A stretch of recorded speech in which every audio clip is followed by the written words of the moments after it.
ममता बनर्जी के रोल को लेकर लगातार चर्चा हो रही, कभी वो हैं कभी नहीं हैं। क्या कुछ है, जरा साफ करिए। क्या इस अनाउंसमेंट्स में मायावती जी के भी बारे में कोई बात आ सकती है, क्योंकि उनकी चर्चा खूब हो रही है। उमर अब्दुल्ला ने जो बातें कही हैं, क्या ये इंडिया गठबंधन में कहीं कोई दरार है? क्या ये आप जन जन तक और खासकर उन युवाओं तक इतनी जल्दी, चुनाव का वक्त है, समय कम है, कुछ दिनों में चुनाव की घोषणा हो जाएगी, चंद दिनों में पहुंचा पाएंगे आप? क्या ये सुप्रिया जी, ये आने वाले चुनाव में आपके लिए ट्रम्प कार्ड के रूप में आप लोग इसको इस्तेमाल करने वाले हैं? आपके कई बड़े नेता आपकी पार्टी छोड़ के क्यों जा रहे हैं? सुप्रीम कोर्ट के वरिष्ठ वकील, इन लोगों ने ईवीएम के खिलाफ मोर्चा खोल रखा। इलेक्टोरल बॉन्ड से आपकी पार्टी को भी तो पैसे आए होंगे। मेरा तो सिर्फ एक उसमें एक और जोड़ दूं बात, जो आप बात कह रही हैं कि एसबीआई ने जो 15 दिन के अंदर इनकैश नहीं हुआ किसी पॉलिटिकल पार्टी, डिटेल दे दिए थे उन्होंने। जरा अब आना चाहता हूँ राहुल गांधी जी की भारत जोड़ो न्याय यात्रा। भारत जोड़ो यात्रा पार्ट 1 और अब ये भारत जोड़ो न्याय यात्रा, इसके अहम पड़ाव आपसे समझना चाहता हूँ कि कहाँ से भारत जोड़ो न्याय यात्रा शुरू करने की इच्छा जो है वो जाहिर है। क्या यहीं से उससे युवा शक्ति की बात निकल के आती है, या क्या जिस प्रकार मीडिया का एक घड़ा आपसे नाराज दिखता है, वैसे में राहुल गांधी जो अभी कर रहे हैं, जाति पूछ रहे हैं, इसको आप उचित समझती हैं? क्या आप चुनाव लड़ रही हैं? उत्तर प्रदेश की 2 सीटें अमेठी और रायबरेली, क्या राहुल और प्रियंका? नमस्कार, आज एक ऐसी शख्सियत से आप लोगों की मुलाकात कराने वाला हूं जो अपनी तर्क शक्ति के दम पर विरोधियों के छक्के छुड़ा देती हैं, जो पत्रकार पहले थी और अब राजनेता हैं। और पत्रकार और राजनेता दोनों का काम आप जानते हैं कि समाज सेवा है, लोगों को जागरूक करना है, और उसी जन जागरूकता में जुड़ी हुई हैं, उसी से जुड़ी हुई हैं। उन्होंने अचानक 2019 में चुनाव लड़ा, हालांकि चुनाव वो जीत नहीं पाई, लेकिन उनकी चर्चा खूब रही। और अब कांग्रेस पार्टी के सोशल मीडिया और सोशल मीडिया विंग और जो डिजिटल प्लेटफॉर्म है उसकी वो चेयरपर्सन हैं और कांग्रेस पार्टी की राष्ट्रीय प्रवक्ता हैं। आइए आपका रूबरू करवाता हूं आप सबसे सुप्रिया श्रीनेत जी से। सुप्रिया जी, आपका स्वागत करता हूं इस कार्यक्रम में, और न्यूज़ रूम में आपका स्वागत है डीवी लाइव के, और बहुत बहुत शुक्रिया कि आपने अपना समय दिया हम लोगों के लिए। और चर्चा की शुरुआत करते हैं। सबसे पहले बुलाने के लिए, और एक बात बहुत अच्छी लगी सुनकर जब आपने कहा कि पत्रकार का भी काम है जन जागरूकता। आप इसमें यकीन रखते हैं? खुश सुन के बहुत खुशी हुई। बहुत शुक्रिया, बहुत शुक्रिया। सबसे पहला सवाल, चूंकि 2019 से आपने अचानक आपका कदम जो है वो इधर आता है, हालांकि पारिवारिक पृष्ठभूमि आपकी ज़रूर रही है, लेकिन पत्रकारिता से आप आती हैं राजनीति में। 2019, अब 2024 है चुनाव, और उसके बीच में आपका एक लंबा सफर रहा, लगातार एक्टिव रही हैं आप। 2019 और 2024 के चुनाव में क्या फ़र्क देखती हैं आप? बहुत बड़ा फर्क है। मुझे लगता है कि आज जब देश चुनाव के मुहाने पर खड़ा है, तो इस देश के जो वास्तविक मुद्दे हैं, इस देश में भुखमरी, इस देश में बेरोजगारी, इस देश में महंगाई, इस देश में आर्थिक असमानता, और जो महिलाओं के खिलाफ जिस कदर अपराध बढ़ा है और जिस तरह से संरक्षण हर बार आरोपियों को दिया गया है, मुझे लगता है ये आजाद हिंदुस्तान में ही नहीं हुआ है। मुझे लगता है चुनाव के मुद्दे पूरी तरह से सेट है। जिस तरह का आक्रोश और जिस तरह की बेचैनी आज मैं युवाओं में देखती हूं, वो इससे पहले मैंने कभी नहीं देखी थी। 2019 में मोदी जी का पहला टर्म खत्म हो रहा था, लोगों ने इस विश्वास से उनको दोबारा वोट दिया कि चलो एक और टर्म देख लेते हैं। लेकिन पिछले 10 सालों में जिस तरह का एक अन्याय काल हुआ, जिस तरह से जुमले हुए, मुझे लगता है कि देश के लोग वो समझ रहे हैं, देश के लोग उन बातों से जूझ रहे हैं। तो मुझे बहुत अंतर दिखता है चुनाव में। एक बहुत बड़ा अंतर यह भी दिखता है कि वास्तविक मुद्दों से भटकाने का प्रयास 2024 में चौगुना है। उसमें जो मुख्य धारा का मीडिया है वो भी पूरी तरह से संलग्न है। आप कुछ लोग हैं जो फिर भी सरकार से सवाल पूछ रहे हैं। 2019 और 24 के चुनावों में बड़ा अंतर है, और बड़ा अंतर यह है कि जनता जो है वो बेचैन है और वो पूछ रही है मेरा क्या हुआ पिछले 10 सालों में, उस बात का हिसाब दो। इंडिया गठबंधन, उस पर आना चाहता हूं। इंडिया गठबंधन के लिए पिछले साल भर से आप लोगों ने काफ़ी मेहनत की है, न सिर्फ कांग्रेस पार्टी ने बल्कि दूसरे दलों ने भी, और कई बैठकें हुई आप लोगों की, सीट शेयरिंग की बात चल रही है। ममता बनर्जी के रोल को लेकर लगातार चर्चा हो रही, कभी वो हैं कभी नहीं हैं। क्या कुछ है, जरा साफ करेंगे? नहीं, मुझे नहीं लगता नहीं है का प्रश्न उठता है। मुझे लगता है कि जब से इंडिया गठबंधन की नींव रखी गई, ममता जी हमारे साथ हैं, चुनी हुई मुख्यमंत्री, मैं इस बात का बहुत आदर करती हूं, मैं इस बात का भी आदर करती हूं कि वो खंभ ठोक कर मोदी सरकार से, बीजेपी के प्रोपेगेंडा से, उनके दुष्प्रचार से लड़ रही हैं और इस बात का सम्मान है। मुझे ऐसा लगता है कि हर राज्य में जहां पर हम भी हैं और दूसरा कोई घटक दल भी है, थोड़ी बहुत खींचतान सीट्स को लेकर होगी और यह स्वाभाविक है, क्योंकि हमें भी अपने कार्यकर्ताओं की, अपने लोकल लीडरशिप की, अपनी राज्य की लीडरशिप की आकांक्षाओं पर थोड़ा बहुत ध्यान देना पड़ेगा। लेकिन एक बड़े लक्ष्य में हम सब साथ हैं। मेरा अपना मानना है कि कुछ अनाउंसमेंट्स आप सुनेंगे आने वाले दिनों में, मैं उस पर अभी बहुत ज्यादा नहीं बोलना चाहती हूं, लेकिन वो नहीं है का प्रश्न नहीं है, वो बिल्कुल पूरी तरह से इंडिया गठबंधन के साथ है।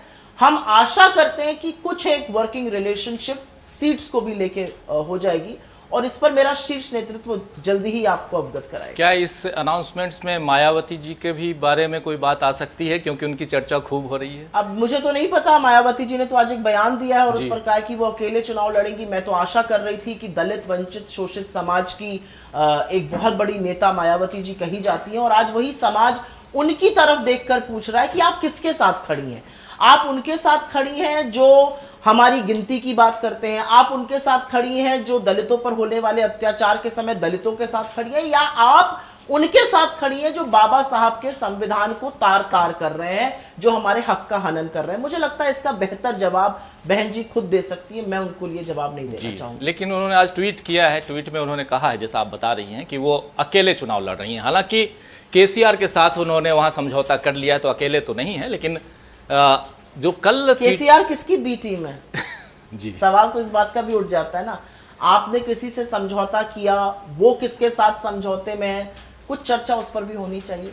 बिल्कुल होनी चाहिए, बिल्कुल होनी चाहिए। लेकिन मायावती अगर आती हैं तो क्या दरवाजे खुले हुए हैं इंडिया गठबंधन के? मुझे लगता है हमारे दरवाजे हर उस शख्स के लिए खुले हुए हैं जो भारत के संविधान पे, जो इस देश के दलितों, शोषितों, वंचितों, आदिवासियों, पिछड़ों की बात करता है, जो संविधान को सर्वोपरि मानता है। हर वो व्यक्ति जो इस सरकार के विफलताओं से तंग आ चुका है, जो जनता के मुद्दों को लेकर खड़ा है हमारा, और जो रोजगार की, जो महंगाई के खिलाफ इन चीजों की बात करता है, हमारे दरवाजे उनके लिए खुले हैं। अब बहुत सारे लोग जो हमसे बाहर हैं, उनको डिसाइड करना है कि क्या आप इस देश की दिशा और दिशा तैयार करने वाले चुनाव में उन लोगों के साथ खड़े होंगे जो शायद संविधान को हर कीमत पर खत्म कर देना चाहते हैं, या उनके साथ खड़े होंगे जो परवाह नहीं करते हमारे साथ क्या हो जाए, लेकिन ये देश बचे रहना चाहिए, उसका संविधान बचे रहना लालू चाहिए। यादव जी का एक बयान आया मोदी जी के परिवार के ऊपर, पटना में अभी बयान आया। बहुत शानदार रैली थी, पटना की रैली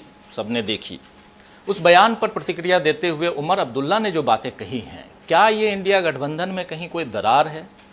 मुझे ऐसा लगता है सबसे पहले एक बात समझनी होगी कि इंडिया गठबंधन हम एक थान के कटे हुए कपड़े और शर्ट नहीं है। हम अलग अलग घटक दल हैं। हमारी एक बड़ी मान्यता, एक बड़ा लक्ष्य, एक बड़ी विचारधारा एक है कि हम संविधान को सर्वोपरि मानते हैं, हम लोगों की राजनीति करना चाहते हैं, लोगों के मुद्दे पे बात करना चाहते हैं। हम मानते हैं कि ये एक sovereign, socialist, secular, democratic Republic है, उससे बेहतर हम बात नहीं करना चाहते, उसमें हम सब एक समान हैं। मुझे ऐसा लगता है लोकतंत्र की परिभाषा और लोकतंत्र की पहचान ही ये है कि थोड़ी बहुत आवाज आनी चाहिए, थोड़ा बहुत मतभेद होना चाहिए। अगर मतभेद बंद हो जाएगा तो हमें नॉर्थ कोरिया बनने में ज्यादा देरी नहीं लगेगी, हमें रशिया बनने में देरी नहीं लगेगी। हम वो नहीं बनना चाहते हैं। हम इस विश्व में लोकतंत्र का परचम लहराते हैं क्योंकि हमारे अलग अलग विचारधाराएं। आपने जिस बयान की चर्चा की, आपने जिस बयान का जिक्र किया, उस बयान ने तूल क्यों पकड़ा? मैं तो ये पूछना चाहती हूं, उस बयान ने तूल ये पकड़ा, इसलिए पकड़ा क्योंकि पटना की वो महारैली और वहां पर आया हुआ अपार जनसमूह, अपार जनसैलाब, और एक साथ मंच पर विपक्ष के नेता जो हुंकार भरकर ललकार रहे मोदी जी को, उससे मोदी जी की हवा बड़ी टाइट है। देखिए, वो कहे कुछ भी, वो फर्जी नारे दे दें, वो सब कुछ कर लें, हवा बिल्कुल टाइट है मोदी जी की। और ये सब ध्यान भटकाने के मुद्दे हैं।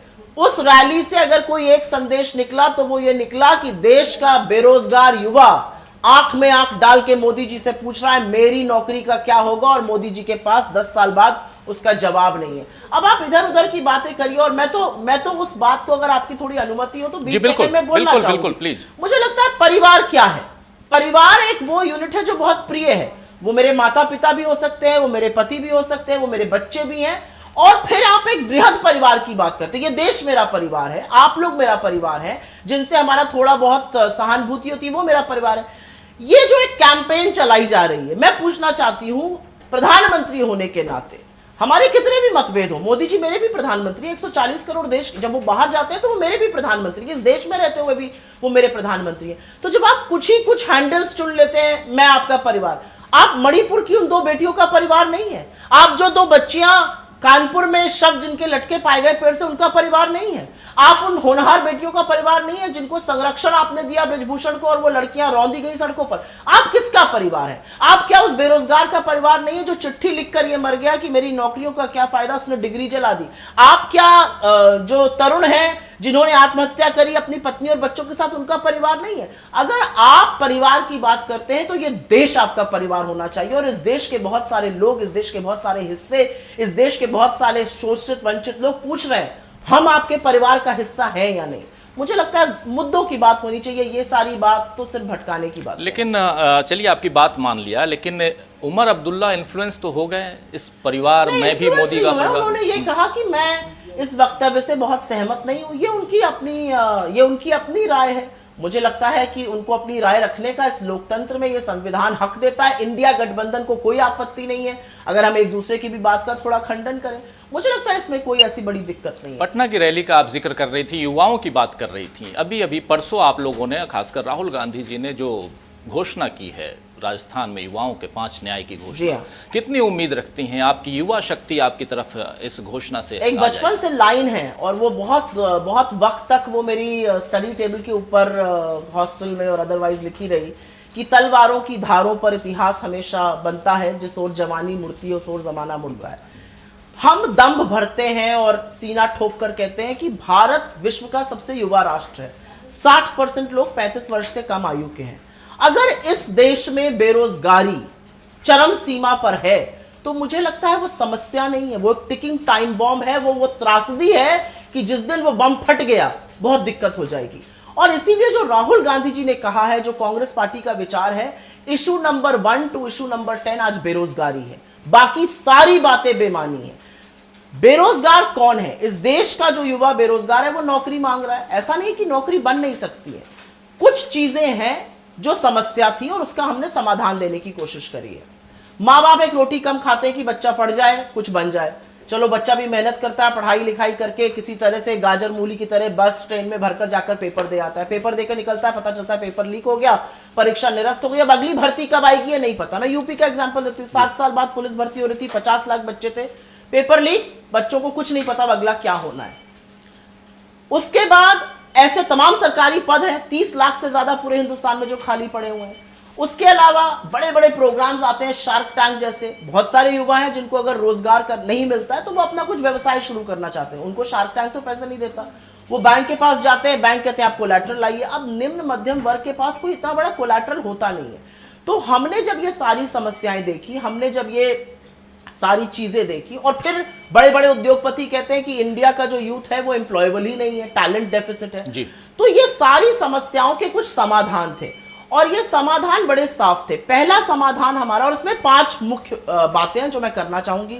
भर्ती भरोसा, पहली नौकरी पक्की, गिग वर्कर्स के लिए सामाजिक सुरक्षा, पेपर लीक से मुक्ति, और अंत में युवा रोशनी। भर्ती भरोसा, और ये संक्षिप्त में ही आपको बताऊंगी, जो 30 लाख सरकारी पद खाली पड़े उनको हम भरेंगे, और सिर्फ इसलिए नहीं भरेंगे क्योंकि नौकरियां मिल जाए। सरकारी पदों में आरक्षण होता है, आरक्षण से दलित, आदिवासी और पिछड़ों को प्रतिनिधित्व मिलता है। ये जो सरकारी नौकरियां खाली पड़ी हुई हैं, इससे इन लोगों के हक का हनन हो रहा है। हम सरकारी नौकरियां सारी भरेंगे और नई अपॉर्चुनिटीज लाएंगे। दूसरा हमारी, और ये बड़ी बात है, पहली नौकरी पक्की। इसका क्या मतलब है?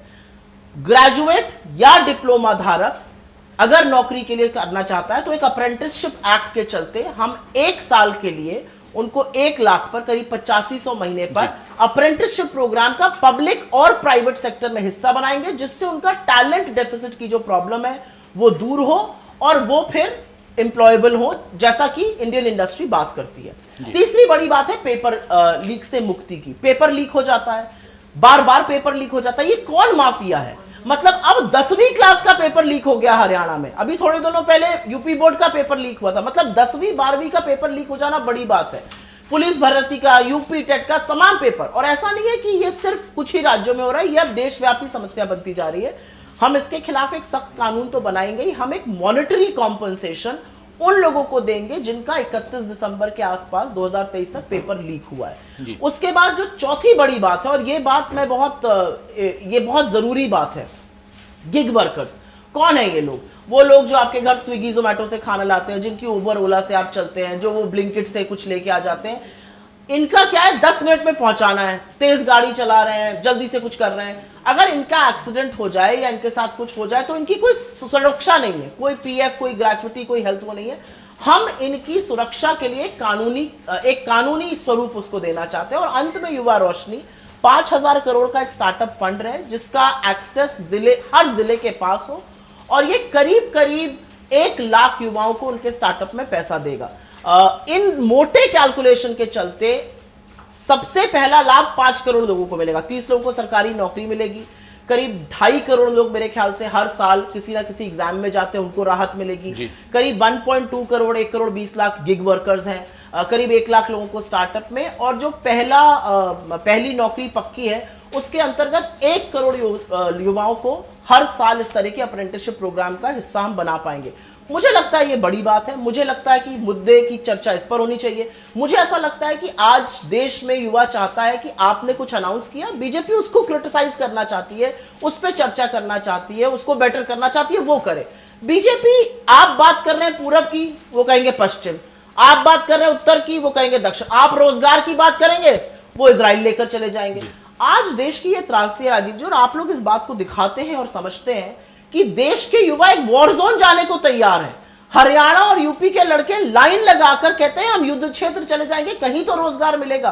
पुणे में 1 नौकरी निकलती है हिंजनवाड़ी में, और 3000 लोग लाइन में लगे हैं। रेलवे ग्रुप डी की सफाई कर्मचारी की नौकरी निकालता है, और उसके लिए पीएचडी और एमबीए लाइन लगा के खड़े। मुझे लगता है ये बहुत बड़ी एक त्रासदी है। अगर समय रहते इसका समाधान नहीं किया गया तो ये हमारे डिजास्टर बनेगी। सुप्रिया जी, ये योजना तो बहुत अच्छी है, लेकिन क्या ये आप जन जन तक और खासकर उन युवाओं तक इतनी जल्दी, चुनाव का वक्त है, समय कम है, कुछ दिनों में चुनाव की घोषणा हो जाएगी, चंद दिनों में पहुंचा पाएंगे आप लोग? बिल्कुल, मुझे पूरा विश्वास है कि पहुंचा पाएंगे। ऑलरेडी ये आम जन मानस में नैरेटिव का हिस्सा बन रहा है। हमारे पास बहुत फीडबैक आता है। मुझे लगता है जिन युवाओं के लिए योजना बनाई गई है, जिनको केंद्र बिंदु रख के बनाया गया है, वो सोशल मीडिया पर है, वो डिजिटल प्लेटफॉर्म्स पर है। मुख्य धारा के मीडिया को भी अंततोगत्वा ये दिखाना पड़ा, क्योंकि युवा एक बहुत बड़ा हिस्सा है जिनको वो एड्रेस करना चाहते हैं। बात पहुंचेगी, और जब बात आपके पते की होती है तो आप खुद उसको आगे बढ़ाते हैं। मुझे ऐसा लगता है कि ये बड़ी चर्चा का हिस्सा बनेगा। हम लोग भी इसको पुश दे रहे हैं, और आपसे मेरा संवाद इस बात का प्रतीक है कि हम लोग उन प्लेटफॉर्म्स पे बात करना चाहते हैं जो इस मुद्दे की बात को और बढ़ाएंगे। जी, राहुल गांधी जी अपनी यात्रा के दौरान, यात्रा से ही युवा शक्ति की बात निकली है, 5 न्याय की बात निकली है, लेकिन इस यात्रा के दौरान लगातार जाति आधारित जनगणना की बात भी कर रहे हैं, जिनके बारे में आप बता भी रही थी अभी। तमाम अलग अलग वर्ग जो हैं, क्या ये सुप्रिया जी, ये आने वाले चुनाव में आपके लिए ट्रम्प कार्ड के रूप में आप लोग इसको इस्तेमाल करने वाले हैं? देखिए, ट्रम्प कार्ड होगा या नहीं होगा ये तो वक्त बताएगा, लेकिन ये मुद्दा जरूरी है कि इस पर चर्चा हो। और इसलिए जरूरी है, आज राहुल गांधी जी ने इस पर बात करी है कि गिनती करो। मुझे लगता है, और एक वो एग्जाम्पल देते हैं, वो बड़ा सुनने में बहुत ऐसा लगता है कि छोटी सी बात है।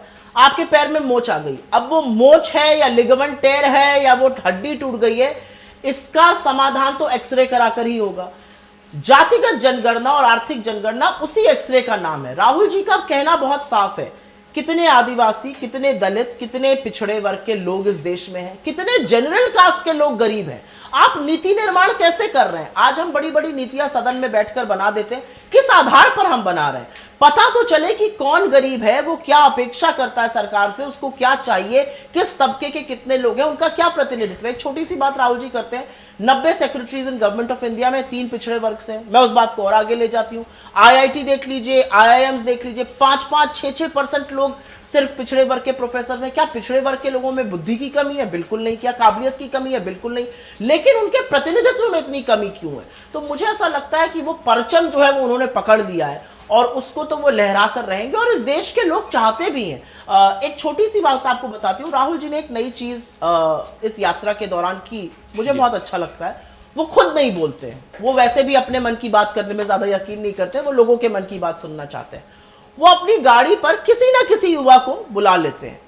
अच्छा, हम बीजेपी नहीं है, हमारे तो प्लांटेड लोग भी नहीं होते, हमारे तो रैली में अगर बीजेपी वाला भी आके नारे लगा लगता है तो उसको जाके राहुल जी मिलके उससे गले मिल लेते हैं, फिर वो राहुल गांधी जिंदाबाद करने लगता है। खैर, तो वो किसी ना किसी युवा को बुला लेते हैं। मैंने एक दिन अपने ऑफिस में बोला, मैंने कहा आप लोगों ने कुछ नोटिस किया है कि वो कहीं पर भी सड़क पे खड़े हो जाते हैं और किसी को बुलाते हैं और 99% लोग पिछड़े समाज के होते हैं या कोई दलित होता है। ऐसा क्यों है? इसका मतलब उनकी संख्या इतनी ज्यादा है और उनकी आवाज को कहीं पर भी प्लेटफॉर्म नहीं मिल रहा है। मुझे लगता है जातिगत जनगणना इस देश के नीति निर्माण के लिए, प्रतिनिधित्व के लिए और हिस्सेदारी के लिए बहुत जरूरी है और होनी चाहिए।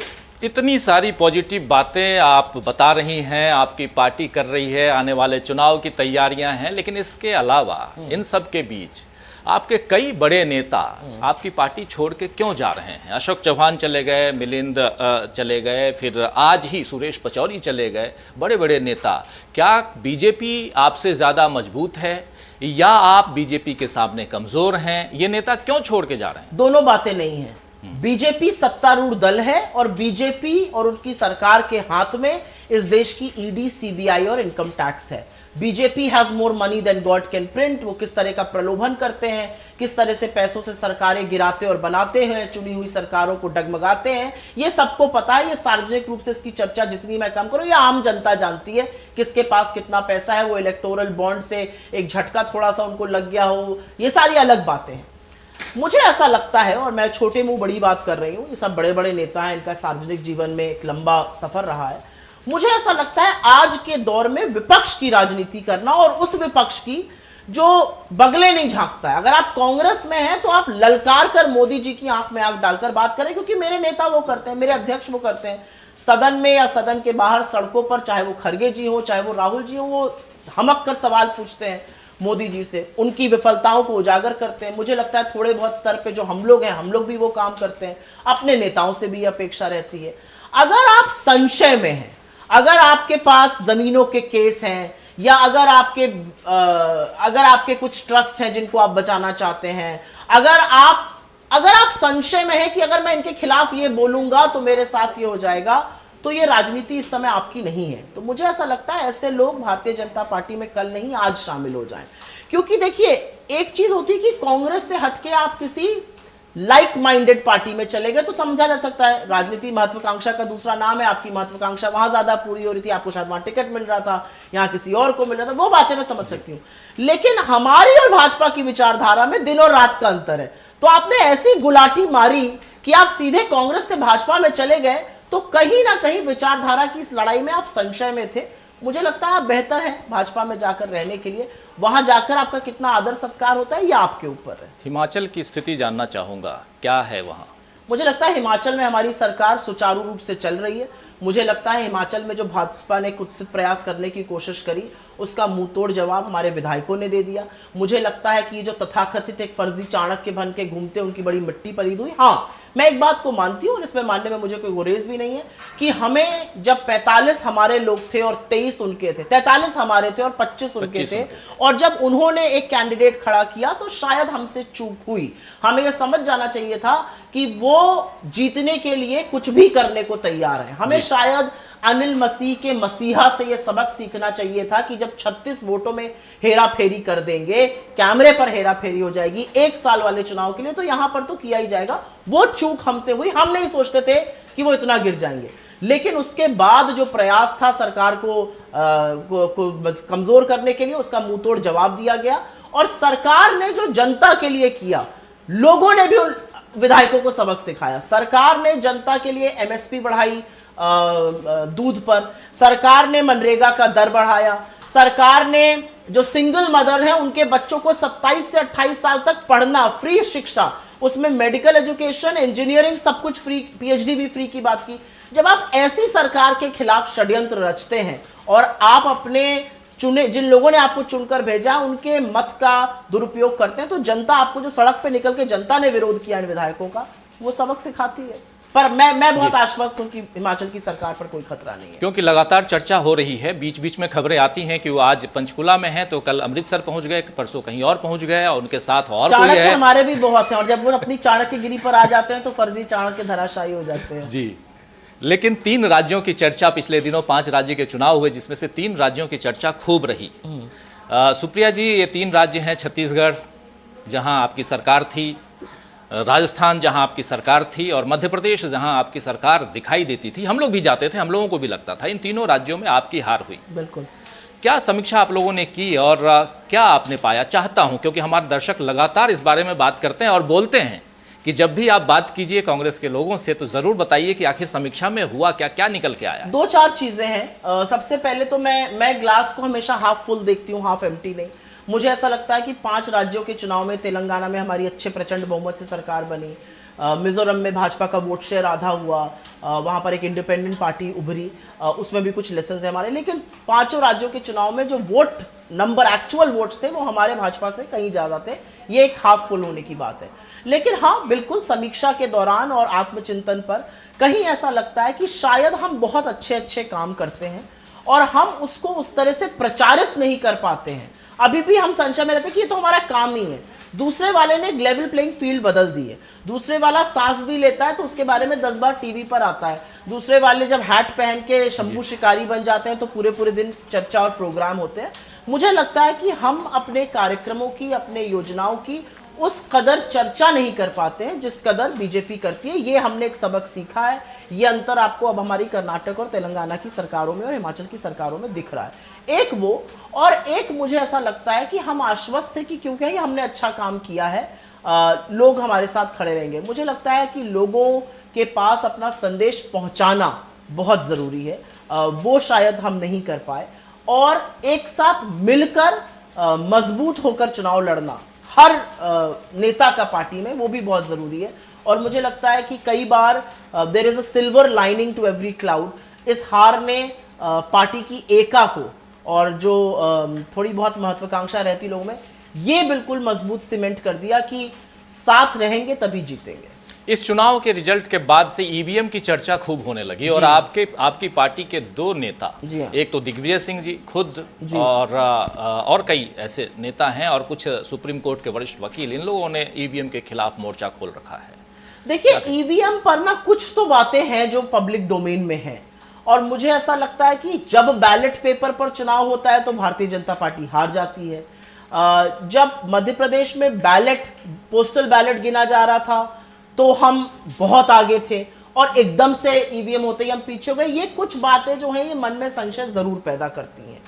हम बार बार ईसी के सामने 6 महीने से हम ईसी से टाइम मांग रहे हैं। हमने ईसी को लिखित में दिया है कि आप ईवीएम से ही चुनाव कराना चाहते हैं, कराइए चुनाव ईवीएम से, जबकि दुनिया के बहुत विकसित देशों ने ईवीएम को हटा दिया, ईवीएम को जंक कर दिया, वो बैलेट से चुनाव कराती। चलिए आप ईवीएम से कराइए। आप 100% वीवीपैट की काउंटिंग करिए। वीवीपैट की अगर काउंटिंग नहीं होगी, और मुझे ऐसा लगता है लोकतंत्र में अगर एक भी व्यक्ति को अपने वोट के परिणाम पर संशय है तो ये सरकार की जिम्मेदारी है कि आप उस संशय को दूर करिए। मुझे लगता है उसमें सीना ठोकने की कोई बात नहीं है। मैं आशा करती हूं कि की इलेक्शन कमीशन ऑफ इंडिया जो चुनाव, जिसके ऊपर निष्पक्ष चुनाव करने की जिम्मेदारी है, वो पूरी निष्पक्षता निभाकर हमारी बात पर ध्यान देगा। अगर आप 100% वीवीपैट गिन लीजिए तो बहुत संशय खत्म हो जाएगा। इसमें और क्लैरिटी की जरूरत है सुप्रिया जी कि वीवीपैट, सारी ईवीएम में वीवीपैट है आवाज की तारीख। जी हाँ, लेकिन गिना नहीं जाता पूरा। हाँ, लेकिन सारी ईवीएम में वीवीपैट है, लेकिन एक चीज है कि वीवीपैट की काउंटिंग नहीं होती है सबकी, कुछ सैंपल काउंटिंग होती है। आपका कहने का मतलब है कि वीवीपैट की पर्ची मतदाता खुद बॉक्स में डाले, वही काउंट हो और वो 100% काउंट हो, और बजाय 5% और 10% काउंट करने का रिजल्ट वीवीपैट की काउंटिंग से ही डिक्लेयर होना चाहिए। बिकॉज अगर बहुत सारे लोग ऐसे जो कहते हैं हमने वोट फलाने को दिया था, निकला वो, अब वो क्या सच है उसका क्या झूठ है उसमें मैं नहीं पढ़ना चाहती हूँ, कहाँ पे प्रोग्रामिंग हो रही है। अब कुछ चीजें बहुत सारे सवाल खड़े करती हैं कि सोर्स कोड उस सॉफ्टवेयर का क्या है, ये कुछ ही लोगों को पता है, ये कैसे हो सकता है। इलेक्शन कमीशन के पास वो मशीनें सॉफ्टवेयर लोड होने के बाद आती हैं, सॉफ्टवेयर पहले लोड हो चुका है। सरकार की एक कंपनी कहां से वो सॉफ्टवेयर खरीद रही है इसके बारे में कोई जानकारी नहीं है। लेकिन मेरा अपना मानना है कि चलिए अगर ईवीएम से ही चुनाव होना है तो वीवीपैट जो हमारी मांग है, और मुझे लगता है कि ये कोई इतनी आउटरेजियस मांग नहीं है, इस पर आप क्यों नहीं 100% गिनती करा लेते हैं, संशय क्यों रहने दे रहे हैं? लेकिन सुप्रिया जी, इस पर कांग्रेस पार्टी ने अभी तक क्या किया है? क्योंकि कांग्रेस पार्टी ने 6 महीने से लगातार ज्ञापन दिया है इलेक्शन कमीशन को। इलेक्शन कमीशन ने हमसे इस इशू पर मिलने के लिए टाइम नहीं मिल रहा है, फिर क्या? तो आप लोकतंत्र में क्या चाहते हैं? हम हाथ पे हाथ धर के बैठ जाएं? मुझे लगता है लोकतंत्र में नहीं, मुझे लगता है लोकतंत्र में हम अपनी बात लोगों तक पहुंचाएंगे, इस आशा से पहुंचाएंगे कि वो लोग हमारे साथ खड़े होंगे। लेकिन एक लोकतंत्र में जहां पर चुनावी व्यवस्था से ही नीति निर्माण और सरकारें बनती हैं, हम अपने आप को उस प्रोसेस से तो विड्रॉ नहीं कर सकते। मुझे लगता है वो बेईमानी होगा, वो उन लोगों के साथ धोखा होगा जो इस माहौल में भी, इस डर में भी, इस आशंका के बावजूद भी हमारे साथ खड़े हैं। कुल मिलाकर यह है कि कांग्रेस पार्टी इलेक्शन पारदर्शी हो इस पर विश्वास रखती है, और दूसरा ईवीएम को लेकर जो लड़ाई है वो आप लड़ रही हैं। बिल्कुल, आप चाहती हैं कि और मैं चाहती हूं कि इलेक्शन कमीशन हमारी कहे हुई बात को, हमारे दिए हुए ज्ञापन को थोड़ी सीरियसनेस दिखाए। 6-7 महीने हो गए, हम मिलने की कोशिश कर रहे हैं, हम अपनी मांग वहां पर रखना चाहते हैं, हम प्रूव करना चाहते हैं कैसे, क्यों नहीं मिल रहा है इलेक्शन कमीशन? निष्पक्ष चुनाव आयोग है, मिले हमसे। पिछले दिनों एक मुद्दा और आया है, इलेक्टोरल बॉन्ड का मामला। जी हाँ, बड़ी बात है ये। इलेक्टोरल बॉन्ड के मामले के बाद से, और अब एसबीआई कटघरे में है, एसबीआई ने अभी याचिका दायर की है, 11 तारीख को मंडे को सुनवाई है, और इस बीच एक अवमानना का केस भी एडीआर ने, एसोसिएशन फॉर डेमोक्रेटिक रिपोर्ट ने, उसने दे दिया है, तो प्रशांत भूषण जी ने उसको दायर किया है। इस मसले पर आपका क्या कहना है? क्योंकि इलेक्टोरल बॉन्ड से आपकी पार्टी को भी तो पैसे आए होंगे। हम तो नाम सार्वजनिक कर दे सरकार, हमें पास तो नाम है नहीं।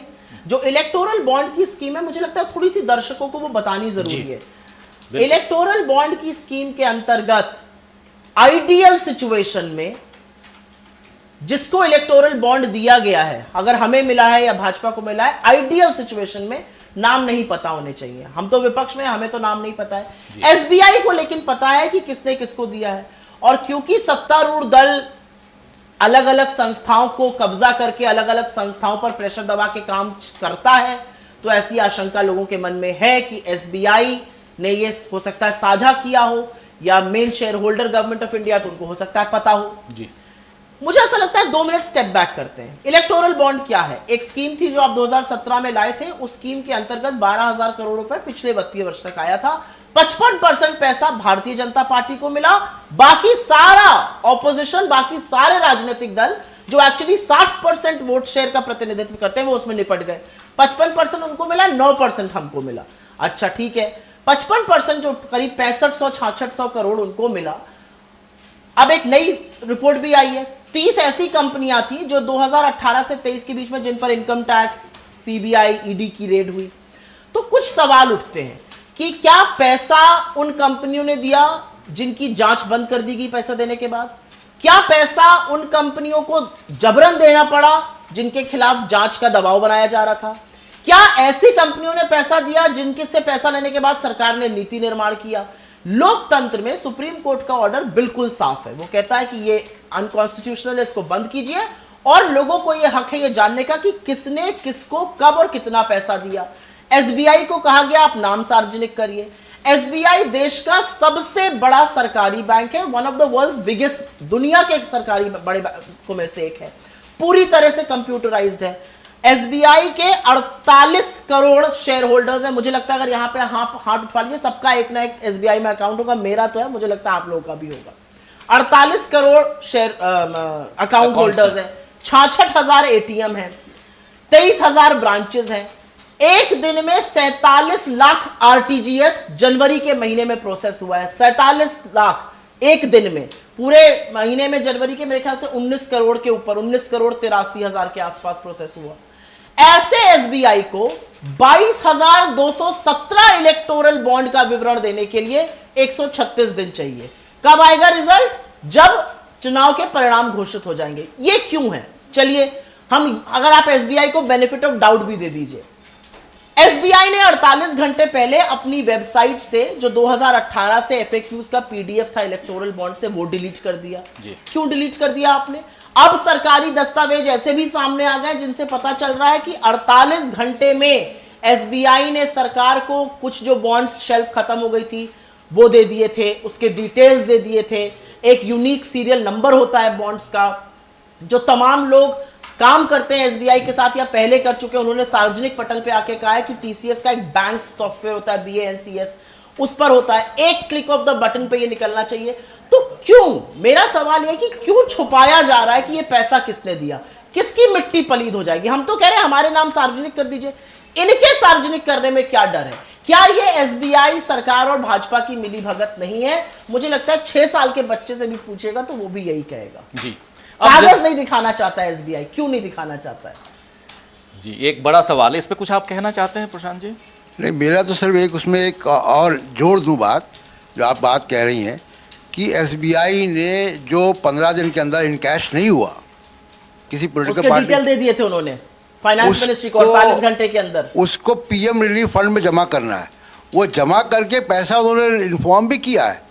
और ये बात अभी जो उस वक्त के वित्त सचिव थे उन्होंने ये बात कही है कि रूल ही है कि अगर 15 दिन में कैश नहीं होता है तो आपको पीएम रिलीफ। एसबीआई एग्जैक्टली जानता है, हर बॉन्ड पर एक यूनिक सीरियल नंबर होता है। It is a click of the button thing. SBI किसको बरगला रहा है और क्यों अवमानना के कटघरे में खड़े रहने को तैयार है? क्या ऐसा दबाव है एसबीआई पर? ऐसा क्या निकल जाएगा? ये अपने आप में सवाल है। इस सवाल का जवाब हर व्यक्ति जानता है। ये सुप्रीम कोर्ट अब मंडे को क्या फैसला सुनाता है या फैसला सुरक्षित रखता है, सुप्रीम कोर्ट देखा जाएगा। लेकिन बहुत ही गंभीर मसला है और जिस पर आपकी पार्टी बहुत एग्रेसिव दिखाई देती है और होनी भी चाहिए। लोकतंत्र में इसकी ज़रूरत भी है। ज़रा अब आना चाहता हूँ राहुल गांधी जी की भारत जोड़ो न्याय यात्रा पे। भारत जोड़ो यात्रा पार्ट 1 और अब ये भारत जोड़ो न्याय यात्रा, इसके अहम पड़ाव आपसे समझना चाहता हूं कि कहां से भारत जोड़ो न्याय यात्रा शुरू करने की इच्छा जो है वो जाहिर की। मुझे लगता है ये राहुल जी ने खुद भी कहा है और मैं भी इसकी बहुत बड़ी पक्षधर रही हूं। उन्होंने खुद कहा है कि जब वो 2022 में जब उन्होंने भारत जोड़ो यात्रा शुरू की तो कहीं ना कहीं एक ये मांग थी कि आप कन्याकुमारी से कश्मीर 4,500 किलोमीटर पैदल नाप दिए, आप पूरब से पश्चिम भी चलिए।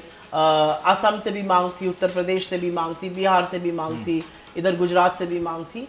तो राहुल जी ने कहा कि ठीक है हम ऐसी यात्रा करेंगे, बिकॉज समय की कमी है, चुनाव सर पे है, बहुत सारी चीज़ों की तैयारी भी होनी है। तो ये हाइब्रिड यात्रा का एक रूप रखा गया और इसमें न्याय शब्द बहुत सोच समझ कर जोड़ा गया। जो भारत जोड़ो यात्रा थी उसने इस देश की राजनीति में एक बड़ी खूबसूरत चीज़ का समावेश किया। जो भारत जोड़ो यात्रा थी उसकी सबसे बड़ी लाइन मुझे लगता है थी कि मोहब्बत, नफरत के बाजार में मोहब्बत की दुकानें खुली। कहीं पर देश में जो लोगों को आपस में बांटा जा रहा है, जो धर्म के नाम पर, समुदायों के नाम पर लोगों को विभाजित किया जा रहा है, कहीं पर ऐसा लगा कि मोहब्बत ही उसका जवाब है। नफरत का जवाब नफरत और ज्यादा नफरत नहीं हो सकता, नफरत का जवाब मोहब्बत हो सकता है। तो कन्याकुमारी से कश्मीर तक चलकर मुझे लगता है उन्होंने एक बड़ा संदेश दिया। फिर अब हम जब चुनाव के मुहाने पर है, चुनाव हमारे सर पर है, पिछले 10 साल का क्या फलसफा रहा? आज देश में क्या है? आज देश में जो बेरोजगार है उसको लगता है कि उसके खिलाफ षड्यंत्र हो रहा है, उसको लगता है कि उसका भविष्य गर्त में है। आज जो मध्यम वर्ग है उसकी कमर आपने तोड़ दी है महंगाई से। आज जो इस देश का गरीब है 5%, उसको आप कह रहे हैं 46 रुपए रोज पर पढ़ाई, दवाई, रोटी, कपड़ा सब करो, वो 46 रुपए जिसमें 2 पानी की बोतलें ना है सड़क पर, तो उसको अन्याय लगता है। आज महिलाओं को लगता है कि हमारे खिलाफ कुछ भी हो जाए, जो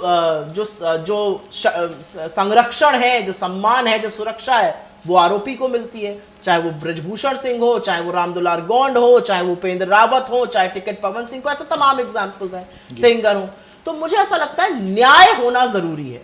अन्याय के इन 10 सालों को अगर अंत करना है तो न्याय होना जरूरी है। और फिर हिस्सेदारी की बात, लोगों को लगता है कि उनकी हिस्सेदारी नहीं है, उनकी भागीदारी नहीं है, उनकी आवाज प्रखर तरीके से नहीं निकल रही है। ऐसे में राहुल गांधी जी का इस यात्रा में न्याय जोड़ना एक बड़ी बात थी और वो जहां जहां गए वहां से उन्होंने मुद्दे उठाए।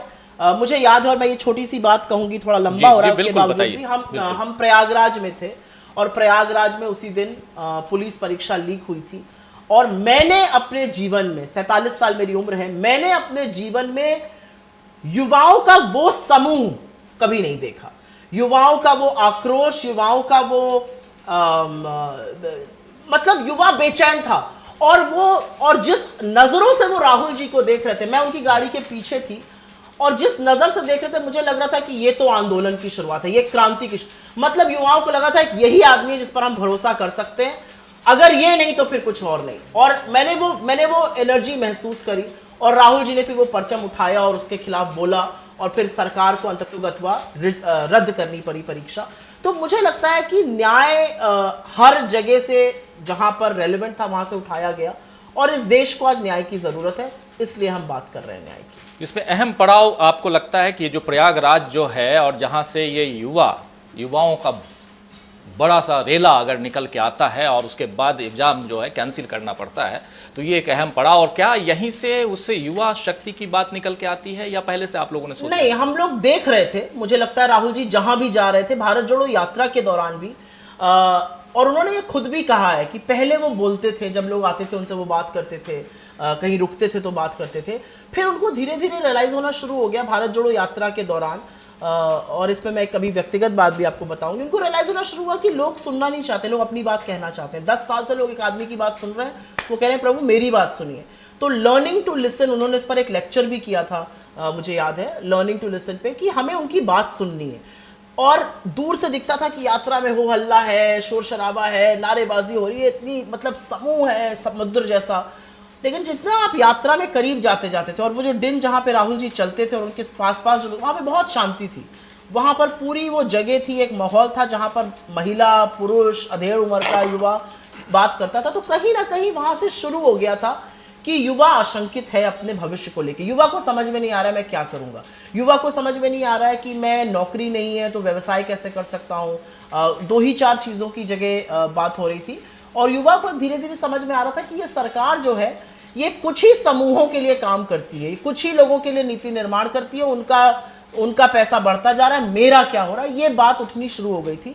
तो पड़ाव मुझे लगता है भारत जोड़ो यात्रा से ही शुरू हो गया था। लेकिन हाँ बिल्कुल, हम बिहार में जब युवाओं से मिले, जब अग्निवीरों से हम मिले, उन्होंने कहा कि 4 साल बाद हमारा क्या होगा, जब हम 75% लोग निकाल दिए जाएंगे, हम तो 25 साल की उम्र में रिटायर हो जाएंगे, हमारा क्या होगा। पड़ाव किसान भी थे, किसान आंदोलन पहले भी हुआ था, फिर दोबारा से शुरू हुआ, किसान मिले राहुल जी से, एमएसपी की भी बात करी, और जो खेती का इतना कॉस्ट बढ़ गई उस पर भी चर्चा हुई। तो मुझे लगता है बहुत सारी चीज़ें थी। आप जहाँ जाते हैं वहाँ पर जब लोग आपसे मिलते हैं तो वो अपने आप में एक पड़ाव बन जाता है। राहुल गांधी इसी यात्रा के दौरान मीडिया के कुछ लोगों से जाति पूछते हैं, इसकी चर्चा पिछले दिनों चल रही थी, काफ़ी चली, कि वो कुछ एक मीडिया के मित्र जो हैं वो नाराज भी हो गए। क्या जिस प्रकार मीडिया का एक धड़ा आपसे नाराज दिखता है, वैसे में राहुल गांधी जो अभी कर रहे हैं, जाति पूछ रहे हैं, इसको आप उचित समझती हैं? मुझे राजीव जी इस पर एक व्यक्तिगत बात मैं पूछती हूँ। मुझे आपका तो नहीं पता, मैं एक एडिटर थी, मुझे नहीं याद मेरी टीम में कितने SC ST OBC लोग थे। मुझसे जिन मीडिया के साथियों ने डिबेट पर बड़े आक्रोशित होकर ये सवाल पूछा कि आज के दौर में जाति कौन पूछता है, तो मैंने उन लोगों को जवाब भी दिया कि आप AC के चेंबर में बैठकर बढ़िया टाई और अरमानी का सूट पहन के नहीं पूछते हैं जाति, लेकिन जहाँ से हम आते हैं, जिन गाँव देहातों से, वहाँ पर आज भी आप ठाकुर ब्राह्मण हैं तो आपको बाबा और बाबू ही कहा जाता है। अगर आप कितने भी पढ़े लिखे पिछड़े वर्ग के हैं, आप प्रधान भी हों, आप अचकचाते हैं कुर्सी पर बैठने में एक अगली जाति के सामने। ये क्यों है? क्योंकि जाति आज भी रेलेवेंट है। ये बहुत एंटाइटल्ड एक व्यू है कि जाति वाति का कोई मतलब नहीं है। मुझे लगता है जाति का मतलब है।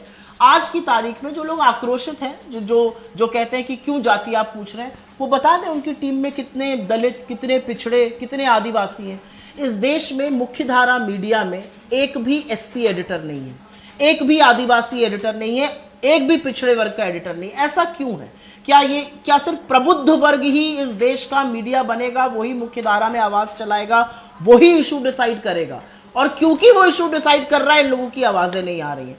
तो मुझे लगता है एक धड़ा जो है वो नाराजगी नहीं है, एक धड़ा वो धड़ा हो गया है अब, जिसको सरकार कहती है बैठ जाओ तो वो लौट जाते हैं, जिसको सरकार कहती है खड़े हो जाओ तो वो नतमस्तक हो जाते हैं, जिसको सरकार व्हाट्सएप पर एक खर्रा लिख देती है और वो हेडलाइन बन जाता है, उस धड़े से हमें उम्मीद ही नहीं है। लेकिन हमें आप जैसे लोगों से, हमें इंडिपेंडेंट जर्नलिस्ट से, हमें मीडिया के उन साथियों से जो आज भी लोकतंत्र का चौथा स्तंभ बन के खड़े हैं, उनसे उम्मीद है। वरना वो लोकतंत्र का चौथा स्तंभ मलबा बन चुका है, और उस पर खड़े होकर राहुल गांधी जी पूछते हैं तुम्हारी जात क्या है, और वो बताना जरूरी है। प्रिया जी, एक सवाल मेरा जी हाँ। मीडिया से संबंधित ही जी। है, क्योंकि आप खुद भी मीडिया से आई हैं। जी हाँ।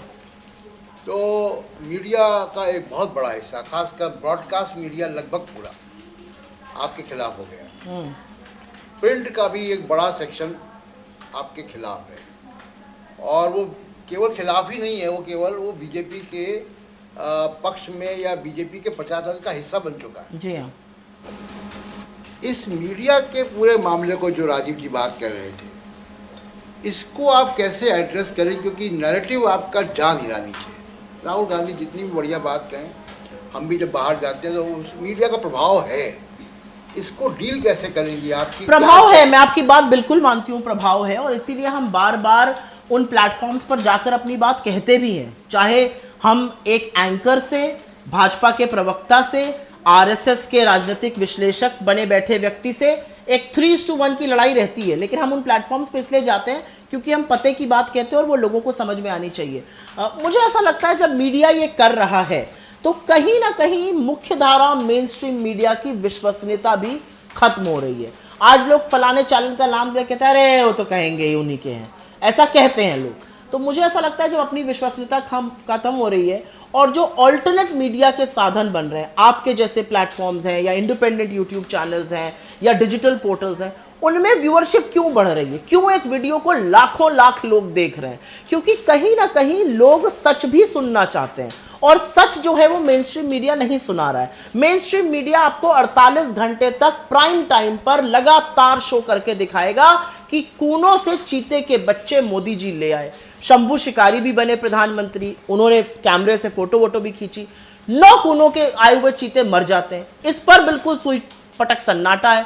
लेकिन कहीं पर तो ये चर्चा हो ही रही है, कहीं पर तो ये बातें हो ही रही हैं। मेन स्ट्रीम मीडिया ना दिखाए तो सच थोड़ी दब जाएगा उस बात से।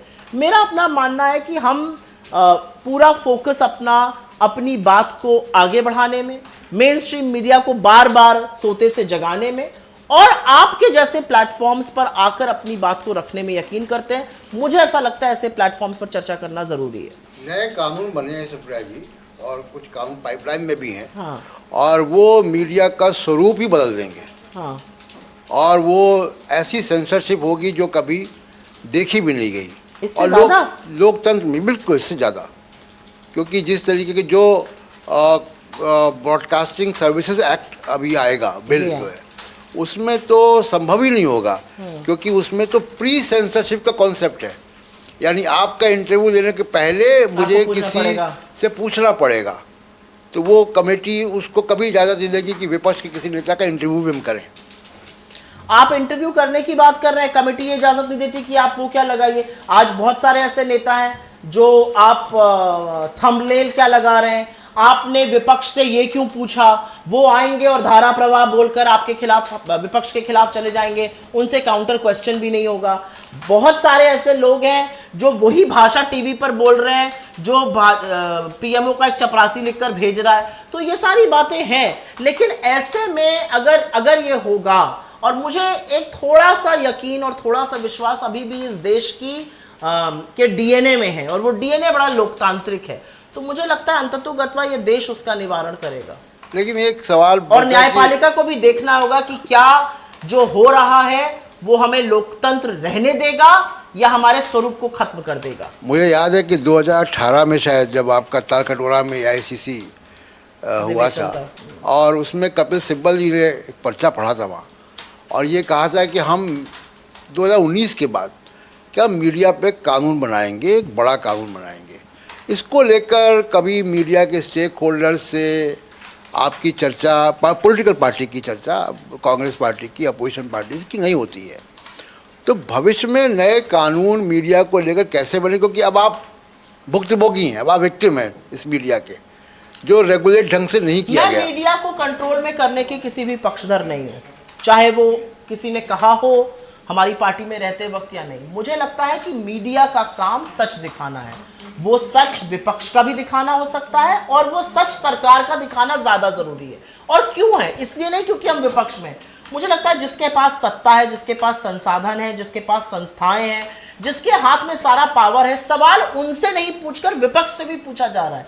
मतलब ऐसा भी मीडिया के संस्थान है जो 100 रुपए के पेट्रोल पर भी सरकार से सवाल नहीं पूछ रहे हैं। उस सरकार से जिसने एक्साइज ड्यूटी 13 बार वो वाली बढ़ाई जो राज्यों के साथ साझा नहीं होती है, उस पर भी सवाल राज्य से है। तो मेरा अपना मानना है कि मैं मीडिया के ऊपर कंट्रोल करने में बिल्कुल भी पक्षधर नहीं हूं।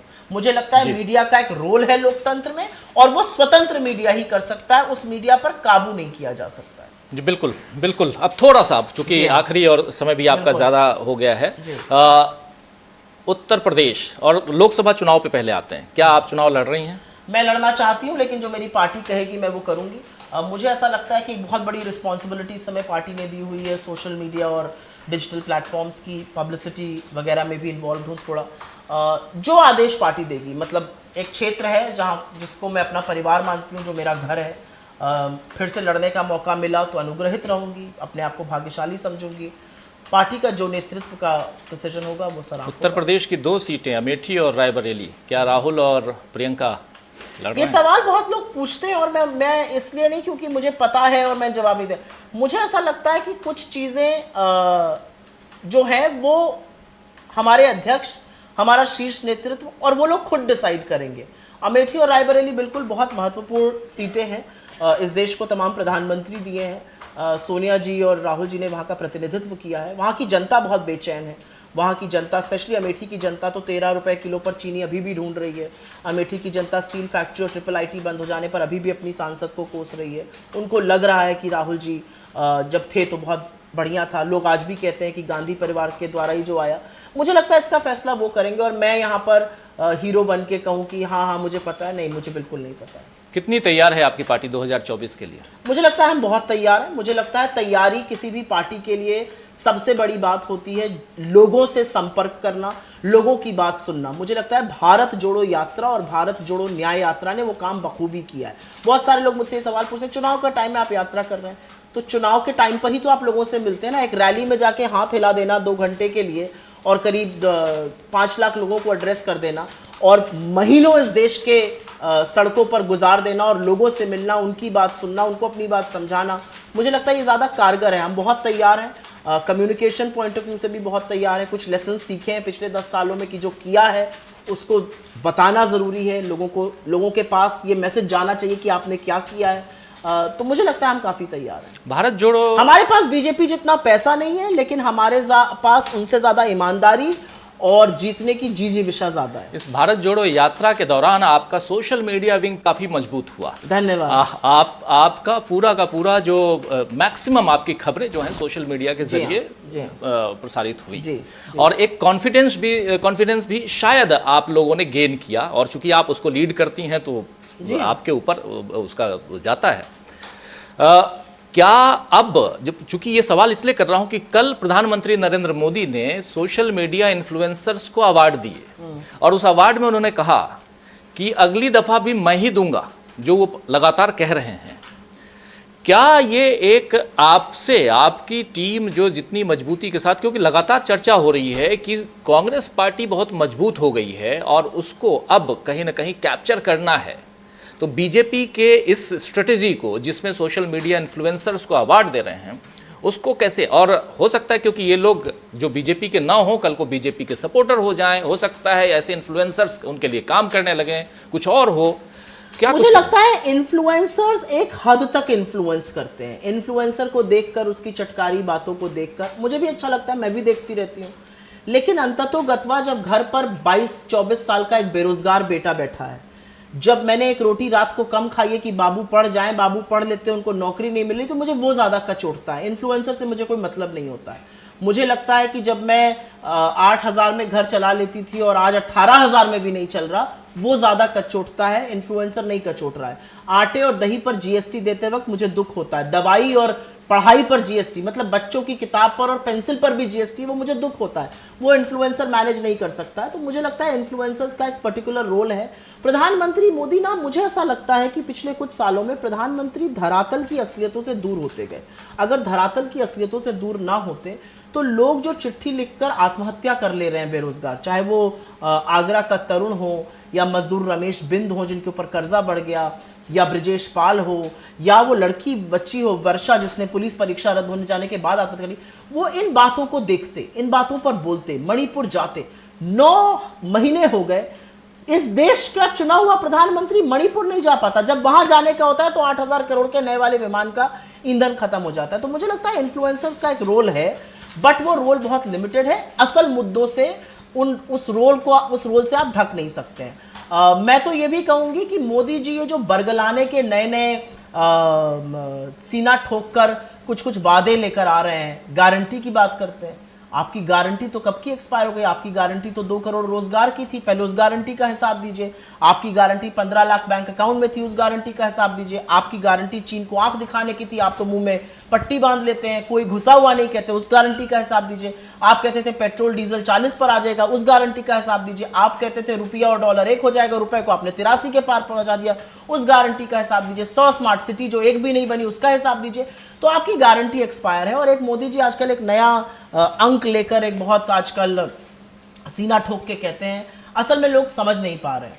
वो पेट्रोल को 400 पार कराने की बात कर रहे हैं, वो अपनी बात नहीं कर रहे हैं। जिस दिन लोगों को ये समझ में आने लगा है, अब ये सरकार जाएगी, इसका मुझे पूरा विश्वास है। सुप्रिया जी ये बताइए कि जैसे आप तो प्रमुख विपक्षी पार्टी, तो आपकी भी एनालिसिस होती होगी, बंद कमरे में आप भी बात करते होंगे। हम तो खुल के बात करते हैं, बंद कमरे में क्या बात और कुछ विचार विमर्श होता होगा कि बीजेपी का मुख्य नैरेटिव क्या है, बीजेपी किन मुद्दे पर चुनाव पे जा रही है? बीजेपी बरगलाने के मुद्दे पर चुनाव पे जा रही है। बीजेपी मुख्य मुद्दों से ध्यान, होगा ना, राम मंदिर, मुख्य मुद्दों से ध्यान हटाकर, राम हम सबके हैं, राम मंदिर पे आप जाइए चुनाव में, राम राज्य की भी बात करिए ना। फिर लोग पूछते हैं ना, आपने राम मंदिर बना दिया, बहुत अच्छा किया, अब मेरे रोजगार की बात करिए। दैहिक दैविक भौतिक तापा, राम राज नहीं कहूं व्यापा, उस राम राज्य की चर्चा करिए ना, जहां दुख ना हो, जहां तकलीफ ना हो। यहां पर बेरोजगारी से चलते लोग आत्महत्या कर रहे हैं, यहां पर छोटी बच्चियों के शव पेड़ों से लटके मिल रहे हैं। कहां राम राज्य है? उस राम की चर्चा कीजिए ना। उस राम की चर्चा वहां नहीं करेंगे। राम के पुजारी और राम के व्यापारी में अंतर है। जी बहुत शुक्रिया सुप्रिया जी, बहुत बहुत धन्यवाद। आपने चर्चा के लिए वक्त निकाला और हमारे न्यूज रूम में आई और आपसे बहुत सारी बातें हमने की। बहुत बहुत शुक्रिया, बहुत धन्यवाद आप लोगों को। प्रशांत जी हमारे साथी, आपको भी बहुत शुक्रिया, बहुत धन्यवाद।